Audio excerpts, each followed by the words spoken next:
Hello guys. Welcome back to ABC General Hospital Spoilers channel.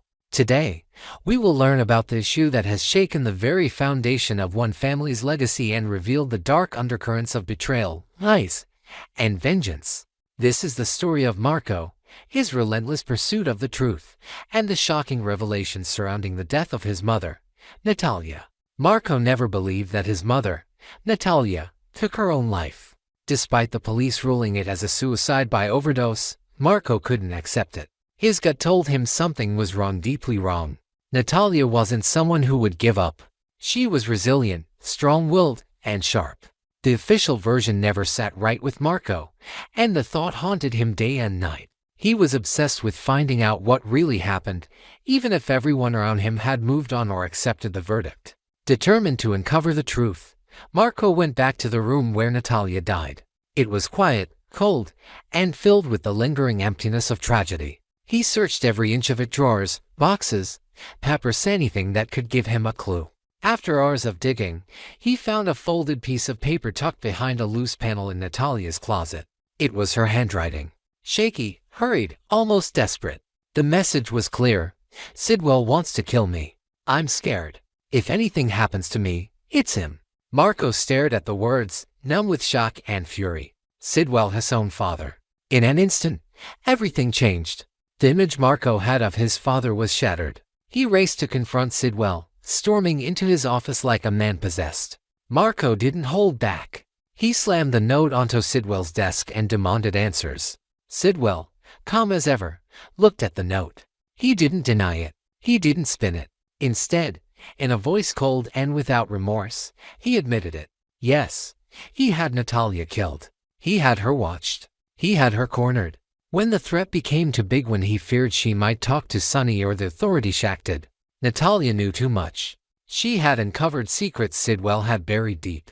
Secrets that could destroy everything he had built. And Sidwell, obsessed with control and legacy, couldn't risk it. So, he silenced her. The admission broke something in Marco. He lunged at Sidwell, fists flying, tears burning in his eyes, not just from rage, but from betrayal. The two men fought, not just with fists, but with decades of unresolved pain between them. Marco screamed at his father, accusing him of being a monster. Sidwell defended himself by saying it was all for Marco, that everything he had done, even the murder, was to protect the empire that Marco would one day inherit. But Marco didn't want the empire. Not like this. Not soaked in his mother's blood. Not built on secrets and lies. The man he once respected had turned out to be a killer, willing to cross any line to maintain power. Marco walked away from Sidwell that day, vowing to bring justice, and not just for Natalia, but for everyone Sidwell had ever hurt in his pursuit of dominance. From that moment on, Marco's mission changed. He wasn't just a grieving son anymore, he was a man with a purpose. He began quietly gathering information, assembling allies, and looking into every corner of his father's operations. Marco knew Sidwell wouldn't go down easily. The empire was vast, with deep roots in every part of Port Charles. But Marco was determined. He would dismantle it piece by piece, expose every dark deal, and force the truth into the light. But Sidwell wasn't going to let that happen. He saw Marco's anger, saw the fire in his eyes, and he knew war was coming. So Sidwell did what he always did, calculated. He started making calls, tying up loose ends, moving money, erasing trails. He even sent men to trail Marco, to see who he was talking to, what he was planning. The game had begun, and Sidwell intended to stay 3 steps ahead. Meanwhile, Marco turned to people he once would have avoided. He reached out to Sonny, his father's old rival. Marco knew that if anyone wanted to see Sidwell fall as badly as he did, it was Sonny. Though their relationship had always been strained, Sonny saw something in Marco: sincerity, drive, and a thirst for justice that reminded him of himself in younger days. He agreed to help. Together, they started pulling threads, looking into offshore accounts, fake business fronts, illegal shipments, anything that could expose Sidwell. What they found was staggering. Sidwell's empire wasn't just powerful, it was criminal to its core. Money laundering, racketeering, bribery, even links to international arms deals. And Natalia had known it all. She had started collecting evidence. She had planned to go to the police. And that's why she died. Marco's resolve hardened. He began making his moves publicly, now questioning his father's business deals, leaking documents to the press, giving anonymous tips to the police. Every move he made pushed Sidwell into a corner. But the deeper Marco dug, the more danger he was in. Sidwell wasn't just any businessman, was ruthless. People who crossed him disappeared. Accidents happened. Lives were ruined. One night, Marco returned home to find his apartment ransacked. A clear message. The next morning, his car wouldn't start, and when the mechanic checked, he found the brakes had been cut. Marco realized then that Sidwell was escalating. The threats were no longer subtle. His father was willing to kill his own son to protect his secrets. But Marco didn't back down. He doubled his security, went underground, and kept moving forward. He knew he was close to breaking the case wide open. He had a plan: gather everything into a single file, drop it into the hands of a trusted prosecutor, and go public. If he could survive long enough to get the truth out, Sidwell would fall. As Marco moved forward, he found support in unexpected places. Old friends of Natalia stepped forward, sharing stories and documents she had hidden away. A former employee of Sidwell's, now terminally ill, agreed to testify. Even some of Sidwell's allies began to abandon him, realizing the walls were closing in. The climax was inevitable. Marco arranged a press conference. With cameras rolling, he revealed the depth of his father's crimes. The media exploded. The police launched formal investigations. Protests broke out. Stock in Sidwell's companies plummeted. Sidwell was furious but defeated. He tried to spin it, to deny the accusations, but too much had come to light. Witnesses, bank records, recorded conversations. The empire he built over decades unraveled in a matter of days. And still, Marco wasn't finished. He took the fight into the courtroom, testifying against his father, presenting the evidence Natalia had died for. In that courtroom, Marco told the story of a mother who had tried to do the right thing and paid with her life. He told the story of a son who refused to be silent, of a man who chose truth over blood. The trial was brutal. Sidwell's lawyers tried every trick in the book, discrediting witnesses, attacking Marco's credibility, dragging Natalia's name through the mud. But the truth held firm. In the end, the jury found Sidwell guilty on multiple counts. He was sentenced to life without parole. Marco stood outside the courthouse that day, not as a victim, but as a survivor. He had torn down a monster. He had avenged his mother. But the cost was high. The scars would remain. Back in Port Charles, the name Sidwell no longer inspired fear, but shame. And Marco, he became something else entirely. Not just a man seeking justice, but a symbol of what it takes to stand up against power and win. He knew his fight wasn't over. There were still pieces of the empire scattered across the city, still people who had profited off his father's corruption. But now, Marco had a mission bigger than revenge. He wanted to rebuild, to make things right, to take what was left of the Sidwell name and turn it into something clean, something honest, something Natalia would be proud of. And so, as Port Charles began to heal, Marco didn't rest. He kept working, one day at a time, turning pain into purpose. Because in the end, justice wasn't just about bringing down the villain, it was about what came after. And Marco was ready for that fight too. Next, we will dive deep into the unfolding drama surrounding Michael Corinthos and the potential emergence of a gripping painkiller addiction storyline that could shake up his life in Port Charles.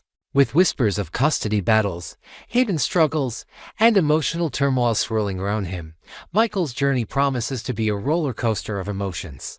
Let's explore the layers of this developing plot, unpack the intricate dynamics between the characters, and speculate on the explosive twists that might lie ahead in this beloved soap opera saga. A hidden struggle surfaces. In the most recent episode of General Hospital, aired on July 1st, viewers caught a glimpse of Michael Corinthos grappling with a secret that could alter his path dramatically. During a candid moment, Michael revealed a fleeting temptation to reach for a drink to ease his nerves. However, he quickly reconsidered when he recalled taking a painkiller earlier that day to manage lingering discomfort. This wasn't just a casual decision. Mitchell had a significant event on the horizon, the christening of a loved one, and he was determined to be present without any hindrance from his physical pain. This subtle confession unveiled a deeper issue. Michael is still battling the aftermath of past injuries, a fact that even his closest confidants were unaware of until now. Adding a layer of concern, Sasha Gilmore Corbin, a steadfast friend, was visibly taken aback by this revelation. She had assumed Michael was on a clear path to recovery, fully healed from the traumatic events that scarred him. Her shock turned to empathy as Michael opened up about the persistent nerve damage that continues to plague him. Doctors remain optimistic, assuring him that a pain-free future is within reach, yet there's an unsettling uncertainty in their prognosis. Sasha, ever perceptive, pressed further, asking if this could mean a long-term struggle.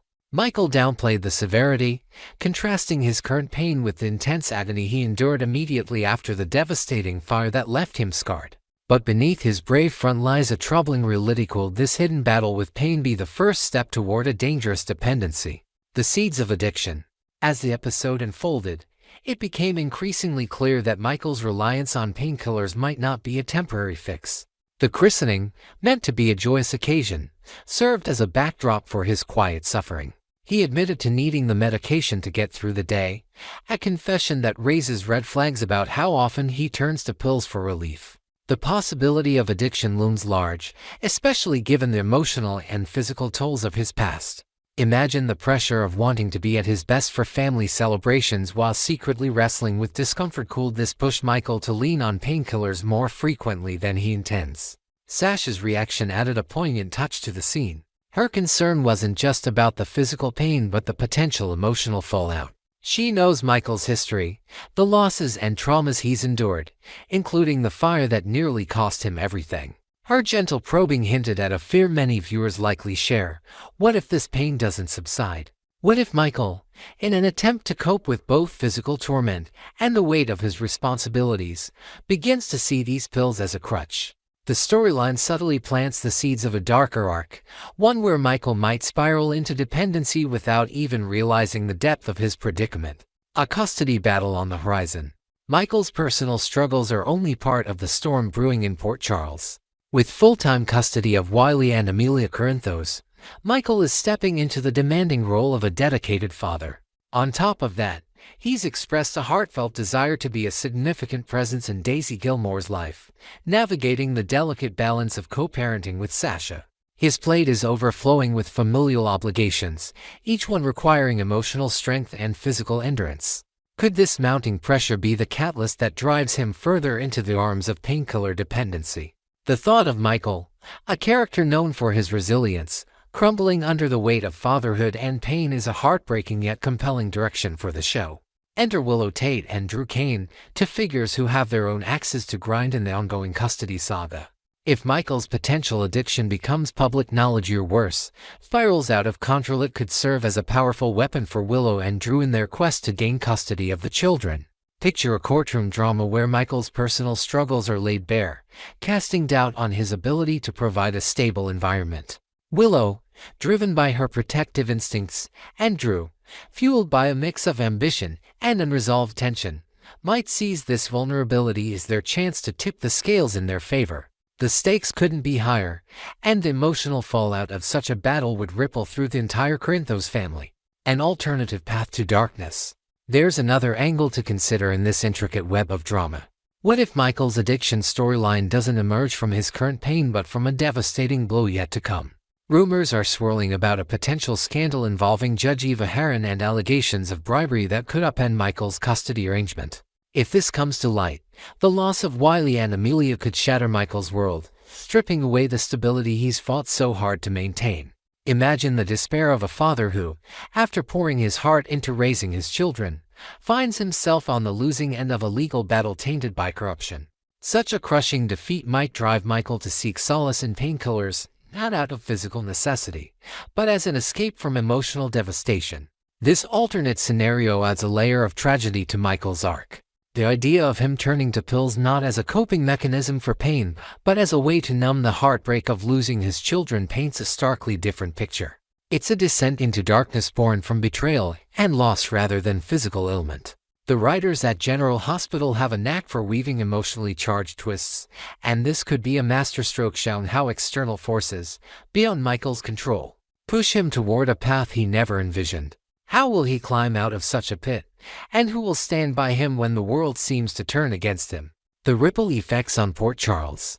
The potential addiction storyline for Michael isn't just about his personal journey. It's set to send shockwaves through the tight-knit community of Port Charles. His family, particularly the Corinthos clan, has a storied history of standing together in times of crisis. Sonny Corinthos, Michael's father, might grapple with guilt over not noticing his son's struggles sooner, while Carly Spencer could become a fierce advocate, fighting to pull Michael back from the brink. Their reactions will add depth to the narrative, showcasing the complexities of familial bonds when addiction enters the picture. Beyond the family, friends like Sasha will likely play pivotal roles. Her concern in the July 1st episode hints at a deeper involvement to come. Perhaps she'll be the first to spot the warning signs of dependency, urging Michael to seek help before it's too late. Meanwhile, adversaries like Willow and Drew might face moral dilemmas. Will they exploit Michael's weakness for their gain, or will they show unexpected compassion in the face of his struggle? The interpersonal dynamics promise to be as captivating as the central plot, offering viewers a multifaceted look at how addiction impacts not just the individual but everyone in their orbit. What lies ahead for Michael Corinthos? As we look to the future episodes of General Hospital, the drama surrounding Michael Corinthos is poised to escalate. Whether his painkiller use stems from ongoing physical pain or emerges as a response to a shattering custody loss, one thing is certain: Michael is headed for turbulent waters. The writers have set the stage for a storyline that could explore the harrowing realities of addiction, the strain of familial responsibilities, and the cutthroat nature of legal battles. Each element is a thread in a larger tapestry of storytelling that keeps fans on the edge of their seats. Next, we will delve into the swirling controversy and mixed emotions surrounding the departure of Natalia Ramirez, portrayed by the talented Eva Lure, previously a standout on All My Children. Her exit from the show has left the fanbase sharply divided, sparking heated debates about her character's journey, the writing behind her arc, and whether she ever stood a chance to win over the hearts of Port Charles viewers. Over a year into her stint on General Hospital, Natalia's story was packed with conflict, but lacked the depth many hoped for. Let's unpack the layers of her character, explore the reasons behind the audience's polarized reactions, and ponder what might have been if her narrative had taken a different turn. A fiery entrance with a rocky road. When Natalia Ramirez burst onto the General Hospital scene, she arrived with the fiery energy of a protective mother hen, fiercely guarding the dreams of her daughter, Blaze, an aspiring singer with stars in her eyes. Her introduction promised a complex family dynamic, with Natalia positioned as a driving force behind Blaze's burgeoning career. However, her tenure, spanning just over a year, quickly became mired in controversy. From the outset, Natalia clashed with fans due to her rigid stance against Blaze's romantic relationship with Christina Corinthos, a pairing that many viewers had grown to cherish. This disapproval wasn't a one-off. It mirrored her later rejection of her son Marco Rio's relationship with Lucas Jones, painting her as a character resistant to change and acceptance in a world that increasingly values diversity and love in all forms. Eva Lure, in a heartfelt interview with Soap Opera Digest, reflected on the visceral response to Natalia, admitting with a touch of resignation that "they just hated my character so much." This stands in stark contrast to her earlier role as Maria Santos on All My Children, where she embodied a beloved matriarch at the heart of a tight-knit, loving family. Maria was a character fans rallied behind, her warmth and relatability shining through even in tough storylines. With Natalia, however, Lure faced an uphill battle as the audience struggled to find a connection, leaving her to grapple with a role that seemed doomed to alienate rather than endear. Could there have been an early misstep in how Natalia was crafted, or was her journey simply a victim of timing in a fan base hungry for more progressive narratives? A missed opportunity for redemption. As Natalia's story unfolded, the writers attempted to pivot her image by pairing her with Sonny Corinthos, a powerhouse in Port Charles known for his charisma and complex moral compass. On paper, this seemed like a potential game-changer, a chance to soften Natalia's edges and show a new side of her through a romance with a man who commands both respect and controversy. Yet, this coupling raised eyebrows, especially given Natalia's staunch opposition to Blaze and Christina's relationship, the latter being Sonny's own daughter. The irony wasn't lost on fans, who found the matchup jarring rather than redeeming. Lure herself noted that no matter what the writers did, including this romantic entanglement, the audience just weren't buying it. The chemistry failed to ignite. And instead of rehabilitating Natalia, it highlighted the disconnect between her actions and the empathy viewers craved. This begs the question, why didn't this pairing click? Perhaps it was the rushed nature of the romance, lacking the slow burn build-up that makes soap opera love stories so captivating. Imagine if the writers had taken time to explore a tentative friendship between Natalia and Sunny first, allowing her to grapple with her prejudices while he challenged her worldview. Such a layered approach might have given fans a reason to root for her transformation. Instead, the relationship felt like a bandage slapped over deeper wounds in her character development, leaving many to wonder if the writers truly understood what made Natalia tick beyond her initial antagonistic traits, struggles with acceptance and depth. In recent episodes, Natalia's challenges extended beyond her daughter's life choices to her son Marco, whose relationship with Lucas Jones mirrored the same resistance she showed toward Blaze and Christina. This parallel struggle could have been a turning point, a chance to peel back the layers of Natalia's fears and insecurities, revealing why she clung so tightly to traditional ideals. Was it a reflection of her own upbringing in a strict and yielding household, or perhaps a buried trauma from her past that made change feel like a threat? Unfortunately, these questions remained unanswered as Natalia's arc stayed frustratingly surface level, offering little in the way of vulnerability or growth that might have swayed the audience. Fans of daytime drama are no strangers to flawed characters.